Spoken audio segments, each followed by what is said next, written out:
Good morning, AP Stats students. Mr. Eicher here. If you're watching this on Tuesday, it's PSAT testing day and no Zoom class. So we're going to do 2 pages in our notes. The first page will review a t-interval, and the second page will look at t-distributions and using them wisely. So in this first question, it says, biologists studying the healing of skin wounds measure the rate at which new cells closed a cut made in the skin of an anesthetized newt. It's nice they did that for the newt. Here are data from a random sample of 18 newts measured in micrometers, which is millionths of a meter, per hour, along with a box plot of the data. We want to estimate the mean healing rate mu with a 95% confidence level. So let's do a review. Some terms: population, parameter, sample, and statistic. Population, as far as we can tell, we're just told that our random sample is 18 newts. So I guess our population would be all newts. Not sure if this is a certain type of newt or a certain geographical area where they got this random sample of newts, but we'll just go with it. Our sample is 18 newts. Our parameter is what we're looking to estimate. So we're looking to estimate the mean, that would be the mu, mean healing rate, and that's measured in millionths of a meter, micrometer. I forget what micrometer is, the abbreviation. Micrometer per hour are the units. And that would be the mean healing rate for all newts if they were cut, if a cut was made in the skin. And then finally the statistic. The statistic comes from our data, and since we want to estimate mu, our statistic is going to be x bar.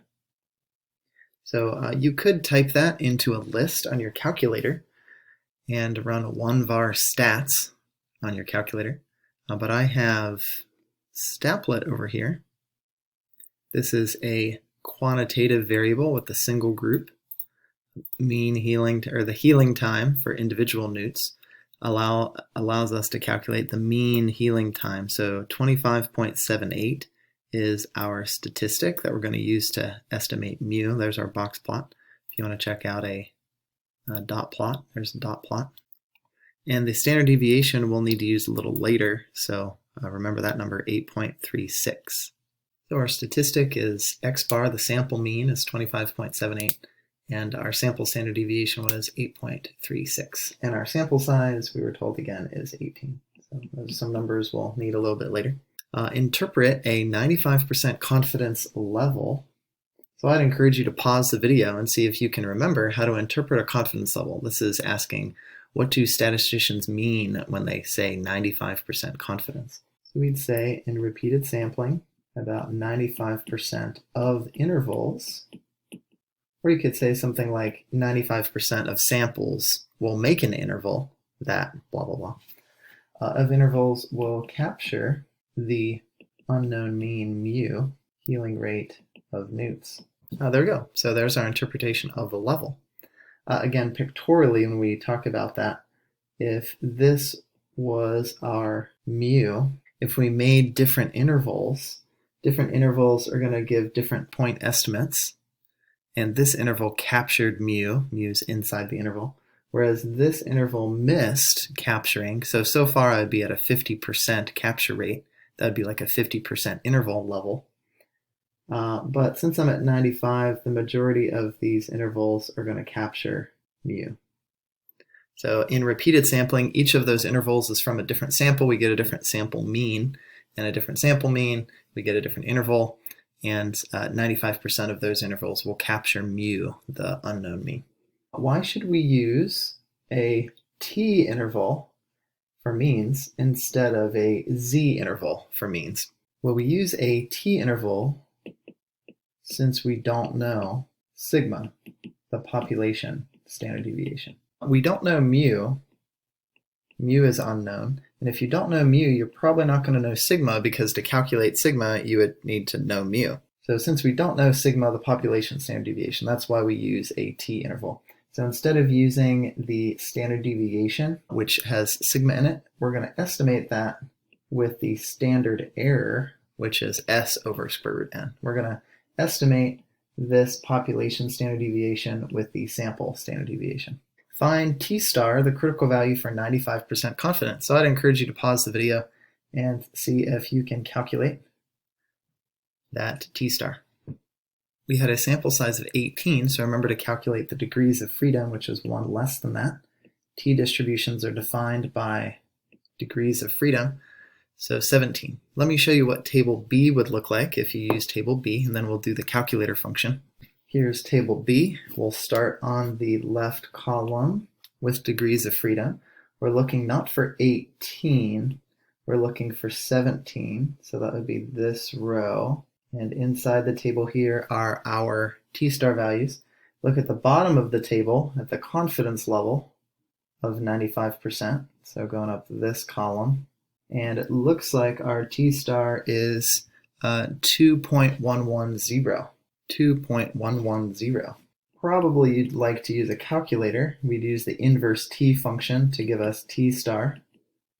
Remember when we find z star, we use inverse norm. That's a standard normal distribution, or a z distribution. Here we're using a t distribution, so we use inverse t.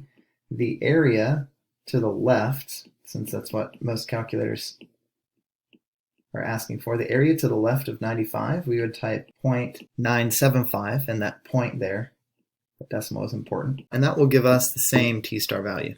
Okay, now we're ready to answer the final question. Construct and interpret a 95% confidence interval for mu. Notice we have not talked about checking conditions yet, so let's not forget to check conditions. This would be the second step of the four-step process. We defined the parameter earlier, so that was the state step. Now we'll plan. So for checking conditions, we're going to use a one sample t interval for mu. In the conditions, we have a random sample, so that's R. I'm sure there's a huge population of newts that taking 18 from that population isn't going to change any characteristics of the population. And then lastly, the normal condition. We want to know that the sampling distribution is roughly normal. So there's kind of three questions asked. Number one, are we told that the population of all newt healing rates are roughly normal? We're not told that. Question number two, do we have a large enough sample size? No, 18 is kind of small. So number three, what do you do if you don't know about the population shape and you have a small sample size? Well, that is in our notes, so you can flip a couple pages back, maybe just one page back. But what we do is we graph, or we take a look at the graph of the sample data, and we're looking for problems. We're looking to see, do we have any evidence that it would be a bad assumption just to assume the population is roughly normal? And based on this box plot, I don't see any outliers, that's good. And I don't see strong skew, so that's good. You know, there might be a little slight, like this is a little longer than the other ones, but that's very slight. So we're going to say, for our normal condition, we're going to say, although our sample size is small, the box plot shows no strong skew or outliers. Bar distribution, that's the sampling distribution, will be roughly normal. So basically we're checking out to see, is it a bad assumption? So if we assume the sampling distribution is roughly normal, is that a negative thing to do? And we'd say, based on the sample data, it seems reasonable that the data came from a normal distribution. So those are the sampling conditions. Those are the conditions. To construct the interval, I'd encourage you to pause the video and see if you can remember the interval formula. X bar plus or minus t star s over square root n. So plugging the numbers in, we get this interval, and I'll calculate the margin of error. So we get a margin of error of 4.16. That is, if we took a different random samples of newts, of 18 newts, and did this whole cutting of the skin and measuring healing times, healing rates, we would expect our sample mean to be 4.16 away from our population mean. So we get an interval of 21.62 to 29.94. So that's the do step, and then lastly, we would interpret the interval. So if you'd like to pause the video and see if you can interpret the video, and then press play.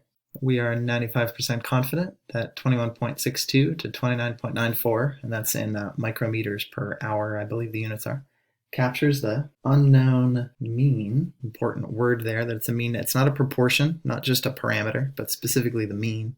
The unknown mean healing rate for all newts, and the healing rate is in micrometers per hour. Thus ends this question, review question. Now on the AP exam, probably what would happen is you'd have like two of these parts. So maybe you'd be asked like part B to explain, and then maybe you'd be asked part E, and then the scoring, part B would be worth 1 point, and then part E would be worth 3 points for a total of 4 points. Thanks for watching this video. In the next video, we're going to do the next page talking about t-distributions, but I hope this was a good review of the one sample t-interval from you. See you next time.